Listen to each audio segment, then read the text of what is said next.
Halo semuanya, selamat datang lagi di pembahasan kita kali ini. Nah, hari ini kita bakal ngebedah satu isu sosial yang super penting dan sebenarnya deket banget sama keseharian kita. Dari riset mendalam di Nusantara Hasana Jurnal, kita bakal ngeliat gimana sih peran pendidikan kesetaraan buat masyarakat. Langsung aja yuk, kita bahas gimana pendidikan ini bener-bener bisa jadi kunci perubahan yang nyata buat mereka yang paling butuh. Coba deh, kalian bayangin bentar skenario ini. Gimana kalau tiap pagi, pas baru melek, kalian dihadapkan sama pilihan yang super berat? Harus langsung kerja banting tulang hari ini cuma buat mastiin ada makanan di meja, atau milih pergi ke sekolah? Buat sebagian besar dari kita, siap-siap ke sekolah itu ya rutinitas biasa aja kan? Tapi percaya nggak, buat sebagian orang, ini tuh pertarungan nyata tiap harinya. Antara hak buat dapat pendidikan dan tuntutan buat sekedar bertahan hidup.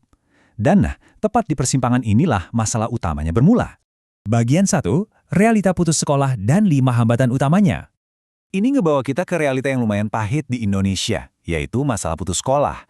Sering banget kan, pas kita dengar ada anak atau orang dewasa yang putus sekolah, orang-orang di sekitar kita tuh gampang banget ngejudge. Mikirnya pasti, paling dia males, atau emang nggak niat belajar aja tuh.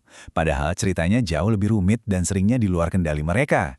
Riset dari Nusantara Hasana Jurnal ini ngebongkar habis kenapa sistem sekolah formal tradisional yang wajib masuk full tiap hari dari pagi sampai siang itu benar-benar nggak masuk akal buat sebagian kelompok masyarakat. Ada penghalang-penghalang nyata dan berlapis yang nggak bisa cuma diterobos pakai niat doang. Jadi udah saatnya kita geser narasi dari gampang menghakimi, jadi mulai memahami kondisi mereka yang sebenarnya. Jurnal ini nemuin ada 5 hambatan utama yang bikin sekolah formal itu kerasa mustahil buat kelompok tertentu. Pertama, hambatan ekonomi. Kita ngomongin kemiskinan ekstrim di mana anak-anak kepaksa ikut nyari duit demi sesuap nasi. Entah itu bantu bertani, melaut, atau jualan kecil-kecilan. Kedua, masalah waktu.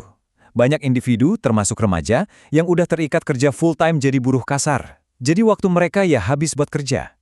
Ketiga, hambatan geografis. Bayangin saudara-saudara kita yang tinggal di pulau terpencil, pegunungan yang susah diakses, atau pedalaman hutan yang boro-boro angkat akses jalan yang layak buat ke sekolah aja nggak ada.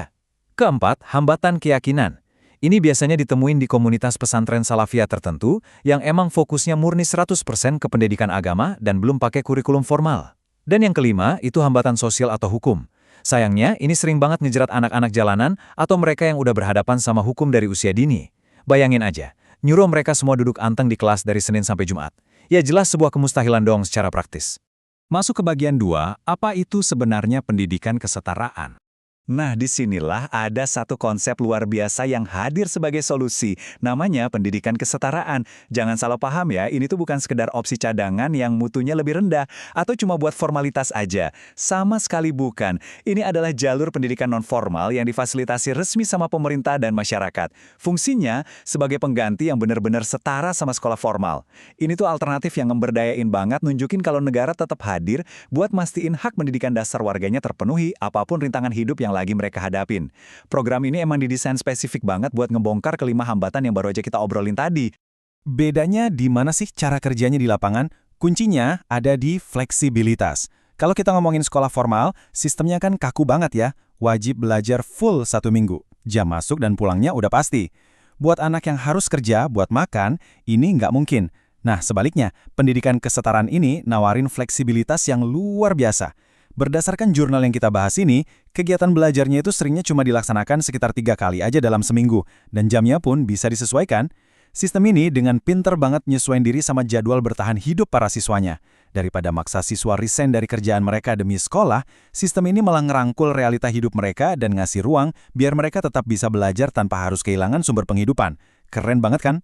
Bagian 3. 3 tingkat kejar paket yang ternyata jauh lebih dari sekedar mengejar ketertinggalan.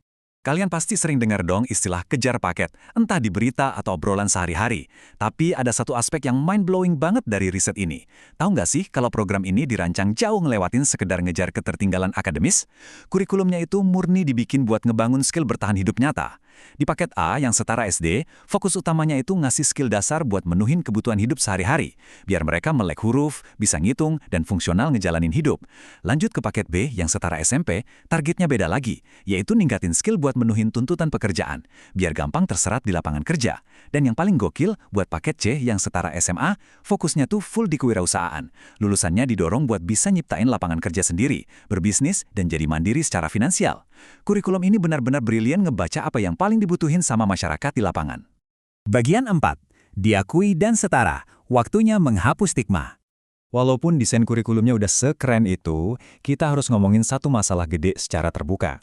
Jurnal ini nge-highlight banget kalau masih ada stigma kuat di masyarakat yang sering mandang sebelah mata lulusan pendidikan kesetaraan.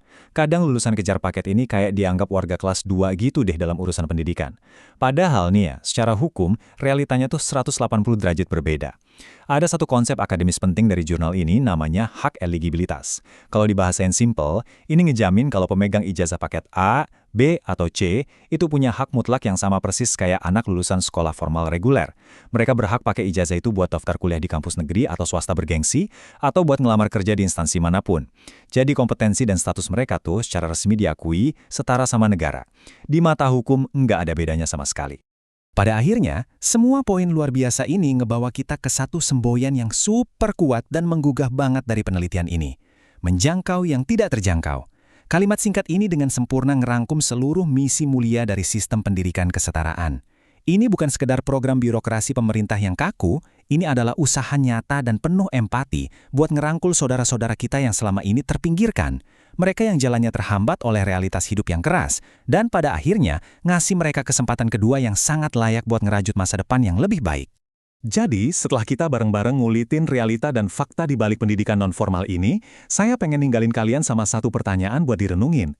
Gimana sih cara kita bisa ngebantu ngehapus stigma terhadap pendidikan kesetaraan? Ya minimal di lingkungan kita sendiri dulu deh. Edukasi sejati itu kan mulainya dari pemahaman kita ya.